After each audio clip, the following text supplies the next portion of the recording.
இந்த இந்த வீட்ல 2 ஹீரோ, இந்த வீட்ல ஒரு ஹீரோயினி. மெயின் ஹீரோ யாருங்கிறத நான் அப்புறமா காட்டுறேன். ஃபர்ஸ்ட் நாம 2வது ஹீரோவை பார்த்துருவோமா? இவர் தான் அந்த 2வது ஹீரோ. இங்க பாருங்க, இது முழுக்க முழுக்க 1980 70களில் நடக்கிற உண்மை சம்பவங்களை நிறைய தழுவிதான் இந்த கதையை நான் எடுத்திருக்கேன். விருப்பப்பட்டவங்க மட்டும் பாருங்க, உங்க பொண்ணான ஆதரவை தாங்க. போக போக பார்க்காதவங்களுக்கும் பிடிக்கும், பார்த்தவங்களும் இந்த சீரியல்ல அவ்வளோ பைத்தியமாவீங்க. ஏன்னா உங்களை அப்படியே கடந்த காலத்துக்கு நிச்சயமா என்னால கூட்டிட்டு போக முடியும். அது என் மேலையும் என்னுடைய படைப்பின் மீது நான் வச்சிருக்கிற நம்பிக்கை. கண்டிப்பா சொல்றேன், உங்களை அப்படியே கடந்த காலத்துக்கு என்னால கூட்டிட்டு போக முடியும். இவர் தான் நம்மளோட 2வது ஹீரோ. இவருடைய தொழில், இவருடைய படிப்பு, இவர் எப்படிப்பட்டவர் அப்படிங்கிறத கொஞ்சம் ஷார்ட்டா சொல்லிடுறேன். இவர் படிச்சிருக்கிறது மெக்கானிக்கல் இன்ஜினியரு, ஆனா பண்றது விவசாயம். வெளியிலலாம் எல்லா சண்டித்தனமும் பண்ணுவாரு, ஆனா பக்கத்து வீட்டுல பார்த்தா மட்டும் இவர் கொஞ்சம் பம்முவாரு. இந்த பக்கத்து வீட்டுல இருக்க புள்ளையதான் இவர் ரொம்ப நேசிக்கிறாரு. ஆனா அதை நேசிக்கிறது இவருக்கும் தெரியாது, ஊருக்கும் தெரியாது, அந்த பிள்ளைக்கும் தெரியாது. ஊர்ல இருக்க பிள்ளைகிட்ட ஒழுங்கா தான் பேசுவாரு. இந்த பிள்ளைய பார்த்தா மட்டும் இவருக்கு கை கால்லாம் ஆட்டம் கொடுத்துரும். அந்த பிள்ளை இவரை சில்லி கூட மதிக்காது. அந்த பிள்ளை இவரை பார்த்தாலே ஏதோ பைத்தியக்காரனை பார்த்த மாதிரியே பார்க்கும். அவ ஆளு கொஞ்சம் துருதுருன்னு அழகாவே இருப்பா. இப்போதைக்கு நான் ஹீரோயினை காட்ட மாட்டேன், ஏன்னா கதையில சுவாரஸ்யம் இருக்கணும்ல. நாளைக்கு வீடியோ அப்லோட் பண்ணும்போது பாருங்க. இவங்க 2 பேரும் பக்கத்து பக்கத்து வீடு, ஆனா பாதி நாள் சண்டை வீடு தான். வழக்கம் போல கிராமத்துல நடக்கிற பக்கத்து வீட்டு சண்டை இந்த வீட்டுல எப்பவுமே நடக்கும். வாய் தகராறு, வயக்காடு தகராறுன்னு இவங்க வீட்டுல அடிச்சுக்கவே முடியாது. வயக்காட்டுக்கு போனா வயக்காட்டு சண்டை, வீட்டுக்கு வந்தா காம்பவுண்ட் சண்டை. குப்பையை போடுத, வைக்கிற, மாட்டை கட்டுறேன்னு இப்படி சண்டை போட்டுட்டே இருப்பாங்க. இந்த ராசாவுக்கே தெரியும் இந்த வீட்டுல இருந்து பொண்ணை கட்டி கொடுக்க மாட்டாங்கன்னு. ஆனாலும் இவருடைய விடாமுயற்சி அந்த பிள்ளைய பாப்பாரு, பார்த்துக்கிட்டே இருப்பாரு. ஆனா அந்த பிள்ளை இவரை கண்டுக்கவே கண்டுக்காது. இவருக்கு இன்னும் காதல சொல்ல தெரியாது, அந்த அளவுக்கு அப்ராணி. இவரோட தம்பி தான் மெயின் ஹீரோ. அவர் யாருன்னே பேரை பார்க்கலாம். நான் எதுக்காக திரும்ப திரும்ப இதை ஒன்று சொல்றேன்னா கவனிக்கணும், அதுக்காக தான். இவரு மெக்கானிக்கல் இன்ஜினியரு, ஆனா பண்றது விவசாயம். நல்லா நோட் பண்ணிக்கிடுங்க, இதெல்லாம் பின்னாடி உங்களுக்கு உதவும். அடுத்து இவங்க அம்மா அப்பா பார்த்துருவோமா? இவர் தான் இவரோட அப்பா, அதோட ஹீரோவோட அப்பா. பயில்வ அப்பா கிட்ட பேசுறதே கிடையாது. எங்க ஊரை பொறுத்த வரைக்கும் முன்னாடி எல்லாம் அப்படிதான். அப்பா கிட்ட அந்த பயில்வ அவ்வளோ பேசவே மாட்டானுங்க. அப்படிதான் இவர்களுக்கும். அப்பா கண்ட அப்படியே ஒதுங்கி போயிடுவானுங்க. அப்பா பக்கத்து ஸ்டேஷன்ல, ரயில்வே ஸ்டேஷன்ல கிளர்க்கா வேலை பார்க்காரு. கவர்மெண்ட் உத்தியோகம், அதனால வீடு கொஞ்சம் நல்லா இருக்கும். ஆனா இவரு மனைவி கொஞ்சம் படிக்காதவங்க. அந்த காலத்துலலாம் அப்படித்தான் மேரேஜுகள்லாம் நடக்கும். அதை அப்படியே தத்ரூபமா காட்டுறதுக்கு தான் இந்த கதை. இதுதான் இவங்க அம்மா.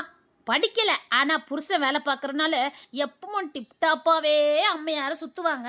ஆனா சண்டைன்னு வந்துட்டா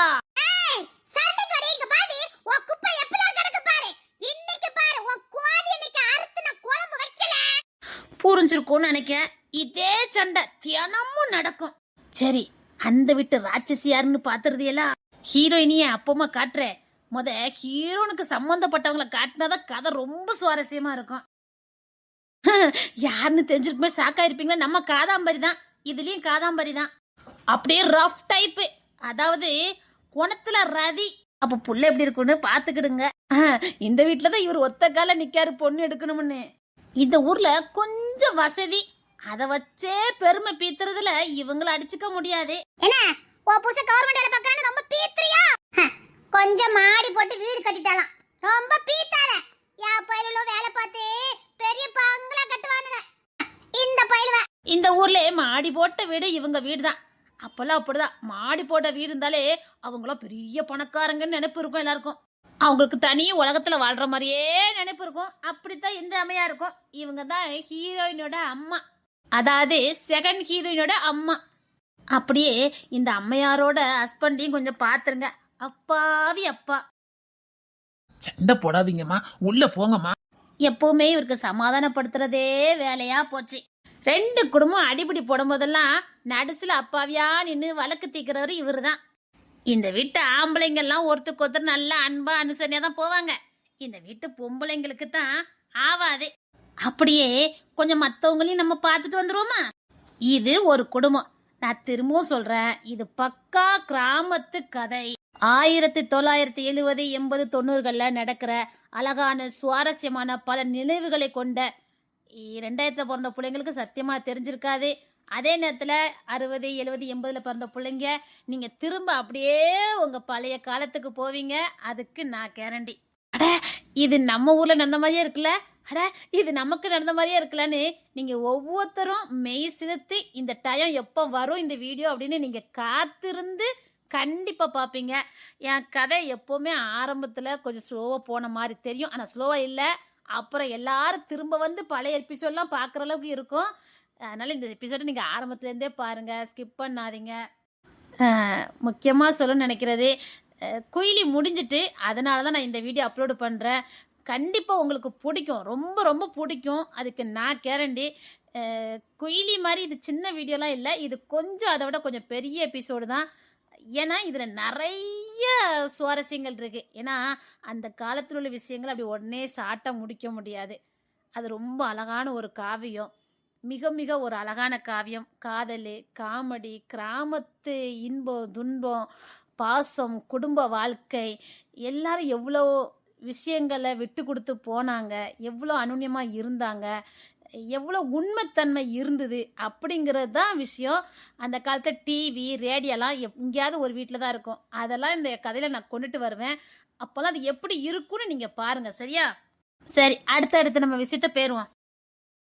வீட்டுக்கு வீடு வாசப்படிங்க மாதிரி ஊருக்கு 4 கிளவிகள் இருப்பாங்க பார்த்துக்கங்க. இப்போல்லாம் நமக்கு நெட்வொர்க் இருந்தால் நம்ம அங்கிங்கன்னு போட்டு நம்ம செய்திகளை பரப்புறோம்ல, அப்படி முன்னாடி ஊருக்கு 4 கிளவிகள் இருப்பாங்க. அவங்களுக்கு தெரியாம ஊர்ல எதுவுமே நடக்காது. அவங்க காதுக்கு வந்துட்டா மற்றவங்களுக்கே போய் சேரணும்னா பாத்துக்கங்களேன். நல்லதோ கெட்டதோ ஊர்ல அவங்க கிட்ட கேட்டா போதும், பாதி பிள்ளைகளுக்கு கல்யாணமே நடக்காது. காரணம் இந்த பெரிய மனுஷங்க தான். ஊருக்குள்ள அதையும் மீறி யாராவது பொண்ணு கின்னு கேட்டு வந்தான்னு வச்சுக்கோங்களேன், இந்த ஊர்லாம் அதிசயமா தான் கல்யாண காட்சியெல்லாம் நடக்கும். ஏன்னா நடக்காது, இவங்கெல்லாம் இருக்கிறனால லேசில் ஒரு காரியம் நடக்காது. நல்ல காரியம் நடக்கிறதும் இவங்களால தான், சில சம்பவங்கள் நடக்கிறதும் இவங்களால தான். அப்படிதான் இந்த கதையில இவங்களால இந்த ஊருக்கு எவ்வளோ கெடுதல் வருது, அப்புறம் அந்த கெடுதலை இவங்க எப்படி மாத்துறாங்கங்கிறது இந்த கிழவிங்களுக்கும் ஒரு கேரக்டர் இருக்குது. ஏன்னா நிஜமாவே அப்படிதான் நடக்கும். நிறைய கிளைமாரி ஊருக்குள்ள வேண்டாத வேலைகள் ரொம்ப பார்ப்பாங்க. ஆனா நிறைய பிள்ளைங்களுக்கு இவங்களால தான் கல்யாணமே நடக்கும்.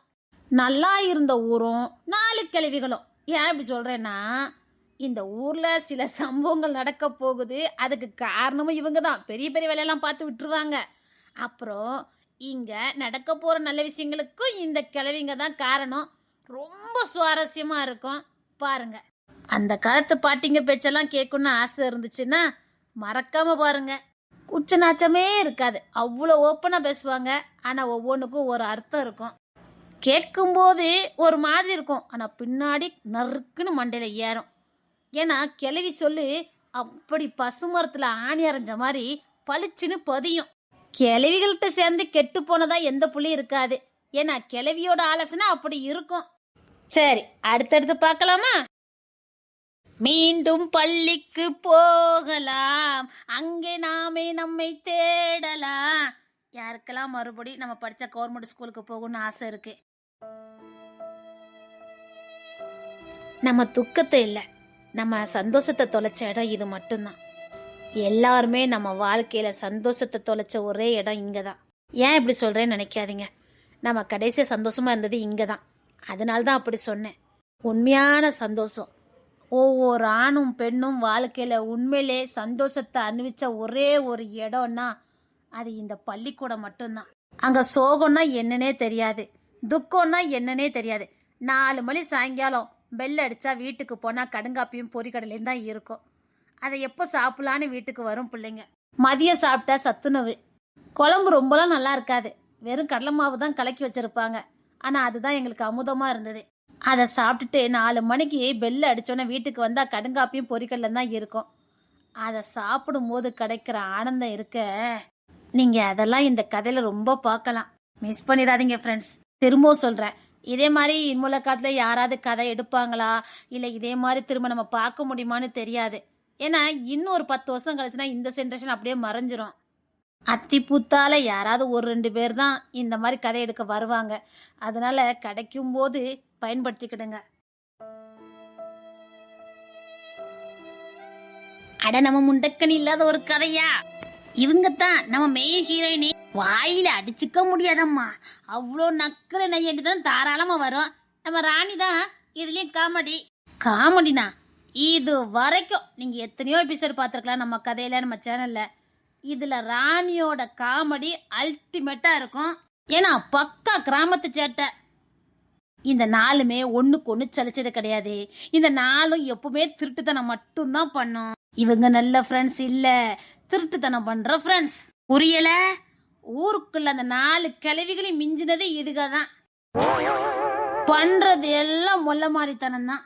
எப்படி எப்படி கள்ளத்தனம் பண்ணணுங்கிறத இவங்க கிட்ட இருந்து தாராளமா நம்ம கத்துக்கலாம். இவங்க பண்ண போற அத்தனை தில்லுமுள்ள வேலையும் நீங்க பார்க்க போறீங்க. ஆனா வெளியில அப்படி ஒரு பக்தி மயமாதான் சுத்துவாங்க. நாளும் ஒண்ணுக்கொன்னு சலிச்சதில்ல. நினைக்காங்களே நம்ம முண்டக்கண்ணி அக்கா, இவங்க தான் மெயின் ஹீரோயினி. ஆனா இவர் இப்ப கொஞ்சம் கம்மியா தான் படிச்சிட்டு இருக்காரு. படிப்பே மண்டையில ஏற மாட்டேங்குது. அவளும் முட்டி மோதி தான் பாக்கா. அப்பெல்லாம் சொல்ல மாட்டேன், அவ முட்டி மோதவே மாட்டா, காப்பி அடிச்சு எழுதுவா. ஆனா எப்படி டெஸ்ட் பாஸ் ஆயிடுவா. ஃபெயில் ஆயிட்டா அவளுக்கு கோவம் வந்துடும், பிடிக்காது. அவ இந்த 3 வெத்த காட்டிலும் எப்பவும் ஒரு கெத்தா இருக்கணும், லீடரா இருக்கணும்னு நினைப்பா. ஆனா அதுக்கான படிப்பு கிடையாது. ஆனா இவ தான் கிளாஸ் லீடரு. அப்ப இவ எந்த அளவுக்கு தில்லாலங்கடியா இருக்குன்னு பாத்துக்கிடுங்க. பக்கத்திலேயே நீ கிளப்பா வியமா. இவங்க தான் ஆதிரா. அதான் நம்ம ஹீரோவுக்கு இவர் தான் 2வது ஹீரோய்க்கு நம்ம அலெக்ஸ் பாக்குறாரு.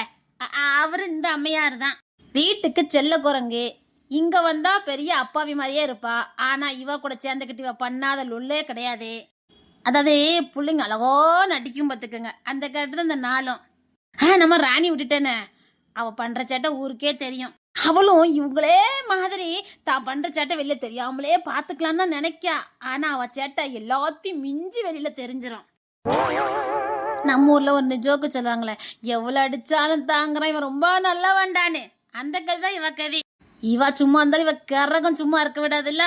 அப்படித்தான் இவ என்னத்தான் நல்லது பண்ண நினைச்சாலும் இவ கரகம் இவளை காட்டி கொடுத்துரும். அப்புறம் பக்கத்திலே நிக்கல நல்லவ மாதிரி. அவ நல்லவெல்லாம் கிடையாது, நல்லவ மாதிரி நடிக்கிற ஒரு நல்லவா. மறுபடியும் நல்லவான்னு சொல்றல. அவ ஊர் முழுக்க அப்படிதான் ஒரு பேரை வாங்கி வச்சிருப்பா. ஆனா உண்மையிலே இந்த 3க்கு தான் தெரியும் அவ எவ்வளவு பெரிய கள்ளின்னு. சரி, அப்படியே அடுத்த செட்டை பாத்துருவோமா? இந்த கதையில இன்னொரு சுவாரஸ்யம் என்ன தெரியுமா? இங்க 4 ஜோடி, இதுக்கப்புறம் ஒரு 4 ஜோடி வரும். ஆக மொத்தம் ஒரு சங்கம்னே சொல்லலாம். போரே அடிக்காத அளவுக்கு மாத்தி மாத்தி மாத்தி மாத்தி அத்தனை ஹீரோ ஹீரோயின்லாம் இந்த கதையில வருவாங்க. ஏன்னா இந்த கதைக்கு அத்தனை பேர் தேவைப்படுது. நம்ம மெயின் ஹீரோவை பார்த்துட்டு வந்துடலாமா? இதுல விக்ரமே எல்லாருமே வருவாங்க. எல்லாருமே கொஞ்சம் மெயின் கேரக்டர்ல வருவாங்க. அதான் சொன்னேன், இந்த ஒரு செட்டு இதுக்கு முந்தின செட்டு ஒன்று இருக்குது. அந்த கேங் என்ன பண்ணுது, அந்த கேங்கை பார்த்து இதுக்கு என்ன பண்ணுது அப்படின்னு பல சுவாரஸ்யங்கள் ஊருக்குள்ள. எல்லாம் ஒரே ஊர் தான் பாருங்க. ரொம்ப சூப்பரா இருக்கும். திருவிழா, பொங்கல், தீபாவளின்னு களை கட்டும். அப்படியே உங்களை அப்படியே இந்த கடந்த காலத்துக்கு உங்களை அப்படியே நான் கூட்டிட்டு போறேன். சரி, ஹீரோ பாத்துருவோமா? என்னடா ஹீரோ வந்தானே கத்துறாருன்னு நினைக்கீங்களோ? இவர் தான் ஹீரோ. ஆனா இவருக்கு இன்னொரு முகம் இருக்கு, சொல்லிடுறேங்க அதையும். இவர் படிச்சது சிவில் இன்ஜினியர். ஆனா பண்றது ஊருக்குள்ள பணம் கொடுக்கறது. கொடுக்காதவனா இப்படிதான் மிரட்டுவாரு. கன்ஜெஷன் ஒர்க்கு பண்றாரு. ஆனா இவர் மெயின் பிசினஸ் பணம் கொடுத்து வாங்குறது. கொஞ்சம் ரவுடி சாயல் இவர்கிட்ட நல்லாவே ஒட்டும். பொண்ணுங்க ஆகவே ஆகாது. பொண்ணுங்க பக்கத்திலே போக மாட்டாரு. பார்க்கலாம். இப்பேற்பட்டவங்க காதலிக்க ஆரம்பிச்சா என்ன ஆகும்னு தெரியும்ல. அதுதான் கதை. காதலே பிடிக்காத ஒருத்தர் பார்க்கலாங்க எப்படி வாராருன்னு. கோவக்காரரு, பாசம்னா என்னன்னே தெரியாது, மொரட்டாட்டம், வயக்காடு தோப்பு தரவுன்னு எனி டைம் தொழில ரொம்ப மும்முரமா இருக்கக்கூடியவர். அவருக்கு இவர் தான் தம்பி. பாப்போம், பொண்ணுனாலே ஆக மாட்டேங்குது, எந்த லெவலுக்கு போகுதுன்னு பாப்போம். இவரோட கனவே பெரிய பங்களா போடணும், வீட்டு முன்னாடி நிறைய கார்கள் நிக்கணும், நிறைய ஊர் முழுக்க பணத்தை கொடுக்கணும், இவருடைய பேரு புகழ் ஊர் முழுக்க இருக்கணும். இதுதான் அவருடைய ஏமு. அதாவது சொல்ல போனா அக்மார், நயம், கோல்டு, பியோர் கோல்டு. தான் உண்டு தான் தொழில் உண்டுன்னு செம்மையா வாழக்கூடிய பையன். என்ன கொஞ்சம் கோவக்காரரு, டப்புன்னு கையை நீட்டிவிடுவாரு. பாதி நாள் ஊருக்குள்ள சண்டை நடக்கும். இவர் தான் பஞ்சாயத்து. இவரு சில தில்லுமுழு வேலைகளை பார்ப்பாரு, அது அப்படியே கடந்து வரும் பாருங்க. அட நீ இந்த வேலை பார்த்த அப்படின்னு வாய் மேல வாயில வரல வச்சு பார்க்கக்கூடிய கதைகள் இனி வரும். என்னங்க, கதையோட சுருக்கத்தை நான் ஓரளவுக்கு சொல்லியிருக்கேன்னு நினைக்கேன். ரொம்ப சுவாரஸ்யங்கள் இருக்கு. ஏன்னா இந்த கதையை நான் ரொம்ப ரீமேக் பண்ணி, அதாவது பழைய காலத்தில் வந்த ஒவ்வொரு சம்பவத்தையும் திரும்ப திரும்ப திரும்ப திரும்ப கொண்டு வந்து அங்கே நடந்த சுவாரஸ்யங்கள், அங்கே நடந்த சில நுணுக்கங்கள், கதைகள், உண்மை கதைகள் நிறைய வச்சு நான் சேகரித்து தான் இந்த கதையை நான் எடுத்தேன். சும்மா ஏதோ தானுன்னு நான் அந்த கதையை எடுக்கலை. அப்படியே என்னுடைய கடந்த காலம், அதுக்கு முந்தின காலம், எல்லா நினைவுகளுக்கும் போய் அப்போ நான் தெரிஞ்சுக்கிட்டது, எனக்கு முன்னாடி உள்ள காலத்தில் என்ன நடந்தது அதெல்லாம் நான் தெரிஞ்சுக்கிட்டு அதை ஞாபகப்படுத்தி ஒவ்வொன்றா வருஷப்படுத்தி இந்த ஒரு கதையாக நான் கொண்டு வரதுக்கு ரொம்ப கஷ்டப்பட்டேன். உண்மை சொல்ல ரொம்ப கஷ்டப்பட்டேன். இந்த கதையெல்லாம் எடுக்கிறதுக்கு ஒரு நாள் 24 மணி நேரம் ஒரே இடத்துல உட்கார்ந்த மாதிரி உட்கார்ந்துருந்தேன். ரொம்ப ஆசையோடு இந்த கதையை நான் எடுத்திருக்கேன். பாருங்கள், தாவாணி கனவும் வரும், அதே மாதிரி இந்த தாவாணி மொட்டுகளும் கண்டிப்பாக வரும். இது ஆக்சுவலி தாவாணி மொட்டுகள் தான். அன்றைக்கி நிறைய பேர் ஸ்கிப் பண்ணிட்டீங்க, நிறைய பேர் அன்சப்ஸ்கிரைப் பண்ணீங்க. ரொம்ப கஷ்டமாயிட்டு அன்றைக்கி ரொம்ப நான் உடஞ்சி அழுதேன். அது என்னால் மீண்டே வர முடியல. ஏன்னா அது நான் இந்த கதையை எடுக்க அவ்வளோ பிரயாசப்பட்டேன். அன்றைக்கி நான் ஏன் அதை போட்டேன் அப்படின்னா, அன்றைக்கி எனக்கு உடம்பு சரியில்லை. சரி முன்னுக்கூட்டி அதை கொஞ்சம் போட்டு வைக்கலாமேன்னு போட்டேன். நிறைய பேருக்கு பிடிக்கல. சரி பரவாயில்ல. ஒரே ஒரு விஷயத்த சொல்கிறேன். இவ்வளோ நாள் இந்த எபிசோடு பார்த்தோம். இன்னைக்கு அந்த பிடிச்ச எபிசோடு போடலங்கிறதுக்காக அப்படியே அன்சப்ஸ்கிரைப் பண்ணிவிட்டு நீங்கள் போயிட்டீங்க. அப்போ இவ்வளோ நாள் நீங்கள் பார்த்தீங்கல்ல, நம்ம அக்கா, நம்ம ஃப்ரெண்டு, இவ்வளோ நம்ம பிடிச்சதை பார்த்தோம். சரி என்னென்னு பார்ப்போம், நமக்கு பிடிக்கலன்னா அதை பார்க்க வேண்டாம் அப்படின்னு நீங்கள் இருந்திருக்கலாம். எனக்கு ரொம்ப கஷ்டமாக இருந்துச்சு. இப்பவும் சொல்கிறேன், பிடிச்சவங்க பாருங்கள். உங்களுக்கு இந்த பழைய காலத்துக்குள்ளதை பார்க்கணும், உண்மைத்தன்மை பார்க்கணும், ஒரு குடும்ப பாசம், நேசம், உங்களையே நீங்கள் மறந்து இந்த கதையில் மூழ்கணும், நிறைய கவலைகளை மறக்கணும், நிறைய விஷயங்களை நான் தெரிஞ்சுக்கணும் அப்படின்னு நினைக்கிறவங்க மட்டும் இந்த கதையை பாருங்கள். நிஜமாக சொல்கிறேன், ஒருவேளை இந்த கதையை நான் ஒரு 1/2 மணி நேரம் போட்டேன் அப்படின்னா கண்டிப்பாக எல்லாருமே அந்த 1/2 மணி நேரம் உங்களையே மறந்து உங்கள் உதடுகள் சிரிக்கும், உங்கள் மூளை ஃப்ரெஷ் ஆகும். அதுக்கு நான் கேரண்டி. சத்தியமாக அந்த 1/2 மணி நேரம் நீங்கள் உங்களையே மெய் மறந்து பார்ப்பீங்க. சே எவ்வளோ அழகாக வாழ்ந்திருக்காங்கல்ல, நாமளும் இப்படிலாம் வாழ்ந்திருக்கலாம் அப்படின்னு நீங்கள் நினைப்பீங்க. இப்போ நான் கூட நினைப்பேன், அந்த காலத்துலேயே பேசாமல் இருந்திருக்கலாமோ அப்படின்னு. இந்த கதை எடுக்கும்போது நான் அவ்வளோ மெய் மறந்து பார்த்து நானே எழுதினேன். எனக்கே திரும்ப அந்த காலத்துக்குள்ளே போன மாதிரியே ஒரு ஃபீல் இருந்துச்சு. ஒவ்வொரு பிக்சரையும் நான் எடுக்கும்போது பார்த்து எடுத்து வச்சுருக்கேன். நாளையிலேருந்து கதையை போடுறேன். பிடிச்சவங்க பார்ப்பீங்களா, எனக்கு சப்போர்ட் பண்ணுவேன்னு சொல்லுங்கள். எனக்கு ரொம்ப சந்தோஷமாக இருக்கும். அன்சப்ஸ்கிரைப் மட்டும் பண்ணாதீங்க, ரொம்ப கஷ்டமாக இருக்குது. எனக்கு பிடிச்ச தாவாணி கனவுகள் வரும். குயிலி நான் ஏற்கனவே சொன்ன மாதிரி தான், சின்ன எபிசோட் தான், அது ஷார்ட்டாக தான் அதை எடுத்தேன். அது ஆக்சுவலி ஒரு ஷார்ட் ஃபிலிமுக்காக நான் எடுத்தேன் பார்த்துக்கங்க. ஆனால் எனக்கு ஷார்ட் ஃபிலிம் எடுக்க முடியாமல் போயிடுச்சு. நான் நிறைய பிரயாசப்பட்டேன், ஆனால் எடுக்க முடியாமல் போயிடுச்சு. ஏன்னா நான் இருக்கிறது வெளியில் இருக்கிறனால என்னால் எடுக்க முயற்சி பண்ண எடுக்க முடியல. அதனால் சரி அதையாக வச்சிட்ருக்குன்னு சொல்லி நான் அதை கொஞ்சம் விரிவுபடுத்தி ஊடையில் 2-3 எபிசோடை மட்டும் வச்சு நான் அதை உங்களுக்கு அப்லோடு பண்ணினேன். தாவாணி மொட்டுகள் கொஞ்சம் அதிகமான எபிசோடு தான், தாவாணி கனவுகளும் கொஞ்சம் அதிகமான எபிசோடு தான். தொடர்ந்து பாருங்கள் நண்பர்களே.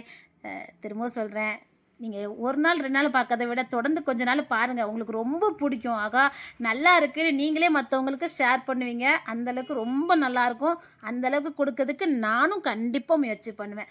உங்களுடைய ஒவ்வொருடைய சப்போர்ட் இருந்தால் மட்டும்தான் நான் இதை பண்ண முடியும். நான் முழுக்க நம்புறது உங்களை மட்டும்தான்.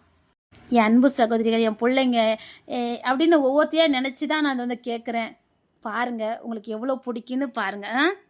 நிச்சயமாக உங்கள் கவலைகளும் மறந்து போகும், சந்தோஷமும் மகிழ்ச்சியும் உங்களுக்குள் தலைக்கும். நிச்சயமாக எல்லாரும் மைண்ட் ஃப்ரெஷ்ஷாக சந்தோஷமாக இருப்பீங்க.